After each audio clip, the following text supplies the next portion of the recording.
G2 and Suning. That was incredible. That's Worlds. That's why we're here. Anybody ever asks you, what are you doing watching video games at 4 o'clock in the morning? Turn this on. Holy moly. Oh man, I sure hope you didn't miss this game. This was, I'm going to say, this is the best game I ever cast. That was so exciting. From G2 and Suning, both teams played some incredible League of Legends here today. Suning really playing out an amazing first 25-30 minutes, getting the Ocean Soul. SOFM playing his signature style, his signature pick.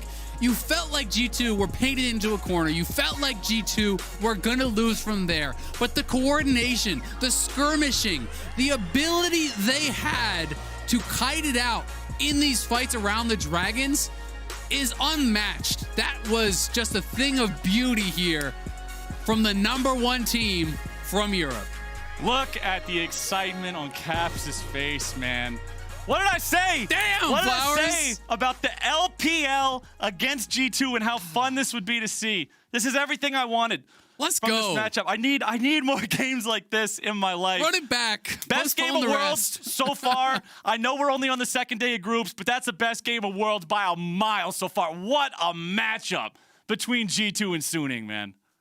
Man, I don't know. I don't have anything else to say. My brain is melted. That was hype. If that's what Worlds is going to be in 2020, you can make this a 12-month-long tournament for all I care. Give me more of that.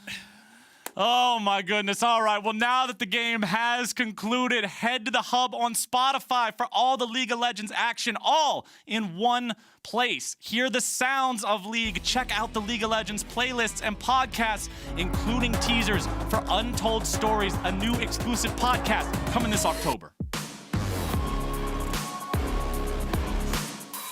And welcome back to the interview studio here in Berlin. G2 Esports enter the World Championship stage with a boom here with a win against Suning. And I have Perkz with me to talk about the game. Perkz, first off, how do you feel after this one? Well, I'm very happy we won because we haven't played on stage in such a long time that for sure there were like some differences in playing online. Mm-hmm. We were like choking a little bit, I think, and yeah, I think we just have to get used to it a bit. And like the sound is different than previously. Yeah. So I think that's like something that threw me off a bit. And other than that, I'm just really, really excited to be back on stage and to be playing League of Legends at Worlds 2020. I'm just very happy we won. Yeah. I can only imagine, but okay, I have a fun fact for you. Did you know that this is the first time this G2 roster wins against an LPL team? So since 2018, you didn't have Caps back then. So what do you take from that? Okay. Yeah, I guess I didn't think about it. We didn't play against any LPL. We lost against IG twice at the MSI. Oh yeah. Yeah, I guess that is pretty good. I think LPL has been like our biggest opponent, I guess. They're very aggressive and they play them up very well as a team. So I feel like even this game, Suning, like played really well. I feel like we gave them some openings. Like for example, I once misplayed in a fight and then they got Drake, and I feel like it was hard for us to play anyways, but I think we just managed to stay strong composure, and due to our solid teamwork, we managed to beat them in the end. So I'm pretty happy with that. Yeah, you did, but I want to know more about keeping calm here, because as you said, it's the first time you're going back on stage since March, I think. First game at Worlds, we know how it usually goes for G2, so how did you manage to stay calm and collected to finally get the win in the end? I mean, I feel like our laning phases were going pretty well, like everywhere, and or like, I mean, I don't know everywhere actually. I'm just taking bot lane, like we were like 10-15 CS ahead, and we went top, and we got Herald, and we got 2 kills on enemy mid jungle. So I was really happy about the game, and then maybe feel a bit overconfident, I guess, in the game, and then I got thrown back a little bit. So I had to like basically just think about, okay, stay calm, it's fine, we can win. And then when I got the Ocean Drake, it was like, oof, a bit sweaty right now, but it's fine. I'll buy healing reduction, and then hopefully I'll be useful again. But I think Perkz played super well today. Like, he communicated a lot. It was basically just, I feel like he was just solo carrying this game. So I'm really happy that whenever someone of us like doesn't perform super well, someone else steps up. So yeah, today was him. It's a team effort in the end, and as you say, you have a lot of things to improve on, and you have a lot of time to do so as well. But Perkz, thank you very much for this interview, and congrats on winning the first game at Worlds 2020 here. Thank you. And Shox, back to you. Thank you so much, Laure. Wonderful interview. Perkz commenting a bit on the fact that it is a different situation being back on stage. And welcome back, everyone, to the State Farm Analyst Zone. We got our first look at Suning Gaming and G2 Esports. Imagine... I'm bursting out laughing a little bit because that game was just so crazy and we're supposed to analyze it. I just think from a fan perspective, most fun game at Worlds so far. I think it kind of had everything. Crazy Lee Sin kicks, a crazy ending with a backdoor, whatever you want to call that. Just give it a new name. You guys It was like the double front door, right? Everyone was trying to run it straight in. Knocking on the doors, I guess. I don't know. You home? Yeah, we shouldn't do the name creation because it's terrible. Many highlights. We don't have that much time, so I'm going to try and kind of narrow it down in a few moments that were very, very impactful. First up is G2's Mercedes drive to victory that started right at the comeback fight at the Elder Drake. This one was incredibly, incredibly important for the game. Yeah, and finding this flank over on the side here, Caps being able to get the gold card onto the Syndra was absolutely massive for them because Syndra had been such a problem for G2 in the previous fight, deleting Perkz because Perkz is trying to do all the damage, and if Syndra still has R, it's not possible. I think it was so key as well how Mickey remained calm throughout all the chaos.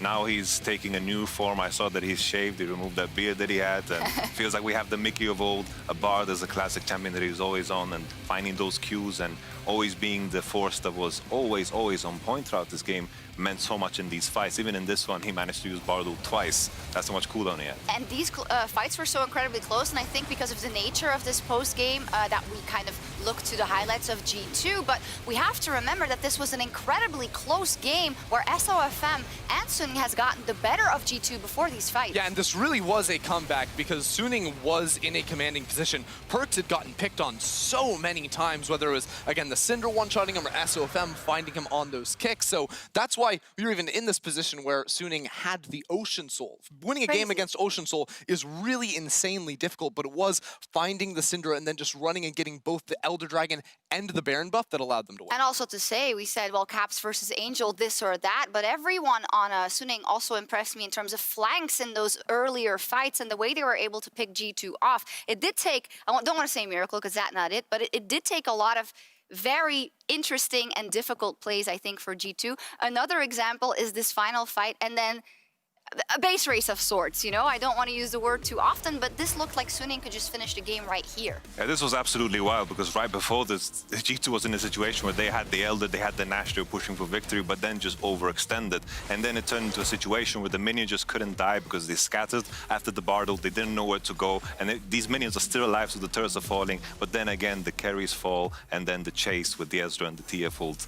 We knew right away from this position that it was over because there are too many TPs on that side, but Caps wanted to just finish off some more kills before he went for the finish. Yeah, both Caps and Perkz had the teleport, so Suning, you can't really run away here because if you run away, they're going to TP into your base and win. You had to be able to win a fight, but with Perkz alive 100% HP, you can't really do that. You had a bit of doubts about Perkz and the bot lane performance coming into this game. It seems like a mixed bag, right? Yeah, so I think Mickey had a phenomenal game, and in the very late team fights, Perkz did play well, but there was a lot of problems with him getting picked off by the Nautilus hooks, Ash arrows, dashing over the wall with the Ezreal around the Baron pit too, that almost cost G2 this game. It did, but as you said, Mickey was instrumental in a lot of those things. Also that sick play with the ward on the blast cone earlier, and that gives him the Oppo Player of the Game award for this one. Sword Art also loves Bard, and Mickey picked it away to do some magical things, Yamato. I thought it was funny that G2 banned Tom. Maybe it was away from Mickey because